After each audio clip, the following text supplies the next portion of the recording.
দাদা অ্যামাজন থেকে বলছি। আপনার অ্যাড্রেসটা কি হরিদাসপুর কাশিমপাড়া 72/3? হ্যাঁ দাদা। ঠিক আছে, আমি 15 মিনিটের মধ্যে ঢুকছি। ওকে, ঠিক আছে দাদা। দাদা আমি আপনার লোকেশানে এসে গেছি। আধ ঘন্টা ধরে আপনার লোকেশানে খোঁজাখুঁজি করলাম, কিন্তু 72/3 কোথাও পেলাম না। তবে কালীপদ সদয় আবাসন বলে লেখা আছে দেখছি, ওখানে দাঁড়িয়ে আছি। এখান দিয়ে কোন দিকে যাব?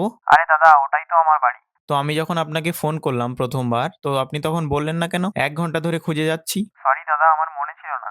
আপনি ওই বাড়িতেই দিয়ে দিন, আমি এখন বাড়িতে নেই। সরি দাদা, আমি আপনার অর্ডারটা ফিরিয়ে নিয়ে যাচ্ছি, আপনাকে দিতে পারছি না। কেন দাদা? আমি আপনার অ্যাড্রেসটা খুঁজে পাচ্ছি না। আপনার অ্যাড্রেসে লেখা 72/3 আর বাড়ির সামনে লেখা কালীপদ সদয় আবাসন।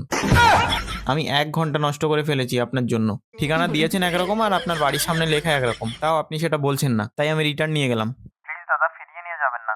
ওতে আমার বউয়ের ফোন আছে। 10 দিন ধরে আমার বউ আজকের জন্য আশা করে বসে আছে। ফোনটা যদি হাতে না পাই, তাহলে আমার আজ রাতে আর বাড়িতে খাওয়া হবে না।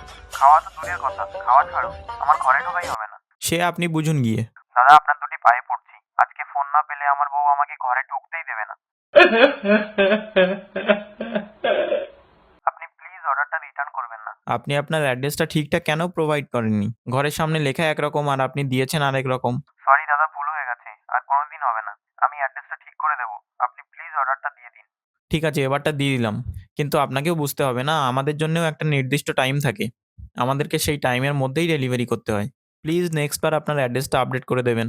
ঠিক আছে দাদা, এবার আমি করে দেবো। আজকের জন্য আপনি আমাকে বাঁচিয়ে নিলেন, না হলে আমার বউ আমাকে ঘরে ঢুকতেই দিত না। আপনি কি জানেন, লাস্ট টাইম এরকম একবার হয়েছিল, তার জন্য আমার বউ আমাকে 3 দিন ভাত দেয়নি। থ্যাংক ইউ দাদা, থ্যাংক ইউ। আপনাকে অনেক ধন্যবাদ।